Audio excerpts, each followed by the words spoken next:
It's going to be the number one thing you have to do if you want to get in better shape, if you want to put on muscle, if you want to get jacked, if you want to get ripped, whatever.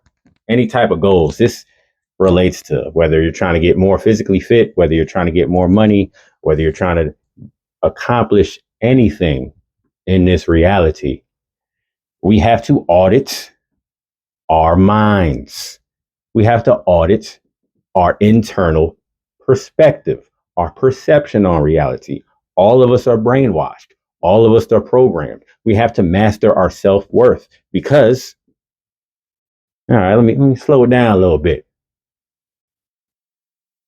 Our success is going to be determined by our self-worth.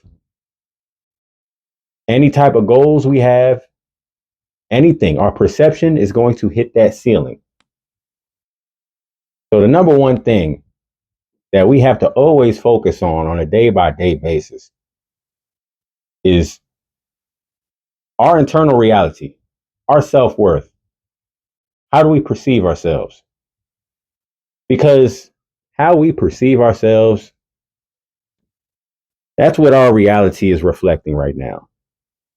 Everything around us is a reflection to our perception of ourselves in one way or another, or how we just perceive everything in general. A lot of people do want to get six-pack abs. A lot of people want to put on muscle. They want to lose weight. But the most important muscle is going to be your mental muscle, your emotional muscle, your internal muscle. Because in order to even go to the gym, you have to make the conscious or subconscious decision mentally to get up out of bed and then go to the gym. And then your mind has to tell your body what to do in order to move, in order to lift the heavy weights, in order to run, in order to put one foot in front of the other, to the side, raise your arms, squat, all that. So the number one the number one priority is going to be our minds and our self-worth. So a lot of people, we get distracted on a day-by-day basis by what everybody else is doing, by what this celebrity said, what Trump is doing, what this person said, or even if we're gossiping about people in our own communities, our own friend groups. Social media now exists. Everything, advertisements, I can keep going. Everything has been put around us and orchestrated in order to distract us from ourselves. This is why it's extremely key to prioritize where you put your attention towards, because everybody's grasping for your attention everywhere you look. So the first thing you want to do when you wake up is have some sort of practice to where you are mastering yourself internally, whether that's meditation, whether that's breath work, whether that's just taking a few minutes before you go on your phone and start getting distracted by whatever's going on. You really want to prioritize what you have going on internally, because that's going to be the foundation in which will shape and mold your external reality. Like I said, if you want to get in shape, you got to fix this first. And usually people that may lose 100 pounds or completely alter themselves physically, whether they put on muscle or whether they lose weight, something has to happen in here first. You have to have a certain amount of self-worth. You have to make adjustments. There has to be a switch within you mentally and emotionally to make that adjustment. Because, a lot of people, especially in this society, man, we were raised off of junk food. We were raised watching television, not being too active. Most of us aren't really familiar with the gym. So there has to be a switch involved. A trainer can hold you accountable, but my best clients that I've ever had were the ones that just really thoroughly wanted it. They were serious about making a transformation. Nobody can go inside your mind and make the decisions for you when it comes to something like that. Obviously, we're brainwashed, like I said, so we do get influenced easily. But In this society, it's not so much an influence on becoming more healthy and more fit and taking care of the only vehicle that you have in this lifetime. I was listening to Bedros Kouliam, Bedros. I was listening to him earlier today, and he made a very solid point. So imagine that you got a car for free. You have one car for free, completely free, but it's the only car that you get to have for the rest of your life. And it's up to you to maintain that vehicle for the rest of your life. I'd imagine you would try to do your best to maintenance that car, get the oil change, put gas in it, rotate the tires, get the transmission fluid flush, do everything that you need to do so that car can function at a high level and get you from A to B. We can buy new cars.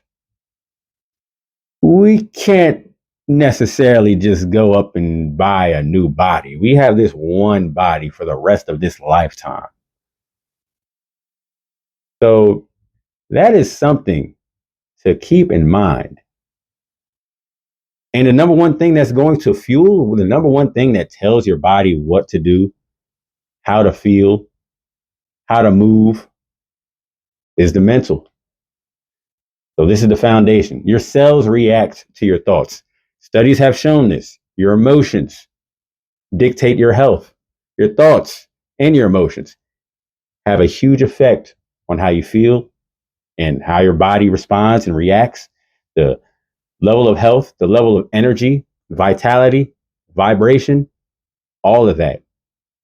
So if you want to start taking care of your body, it starts with the internal. It starts with the emotional. That's why when people are extremely stressed out, what happens? They tend to get sick. If you are in a great mood and you're feeling good all day, if you're on that side of the spectrum, you're likely going to be extremely healthy. That's the number one thing people don't really discuss too much. Your internal state is what pretty much dictates your health at the end of the day. And then you do stuff that correspond and coincide with your internal state. You might get up and exercise and move more. You might eat certain foods that resonate with that internal state, like greens and organic, healthy stuff. You might take care of yourself. You might get nice clothes, but it all corresponds. Imagine it's a lot better. It's a lot easier to get up and exercise when you feel good, right? You agree, right? It's a lot easier. I mean, it's going to take discipline, but it's a lot easier. So that's going to be the number one thing that we focus on, man. In order to get in shape physically, we have to get in shape mentally. That's the gist of this video. The more you can prioritize that on a daily basis, the better off you will be in life, because that's what life is, man. It's based on how you feel internally. The reason why people want to become millionaires and live this lavish lifestyle or find a soulmate is because they feel like that's going to help them feel a type of way internally. So why not just prioritize feeling good within yourself as opposed to trying to chase it externally, thinking that's going to fix the problem. Oh, when I get to this point, then I'm going to feel good. Oh, when I find that woman, then I'm going to feel good. That's the opposite, man. That's the opposite direction. Master yourself, you will master your wealth. You will live a wealthy life with or without so much money. Now, obviously, we want to get money. That obviously we want to be able to navigate this material world. So I'm not putting that off, but the foundation should always be what you have going on internally. And with that, appreciate y'all, man. Feel free to comment below, ask any questions. My links will be in the description. I am a personal trainer and a mindset coach. So, we're going to go from there. Like I said, feel free to click on the links, see the services I provide, and I'm going to continue making these videos and getting better as time goes on. Let's continue getting better together in our own individual journeys. And with that, I say peace.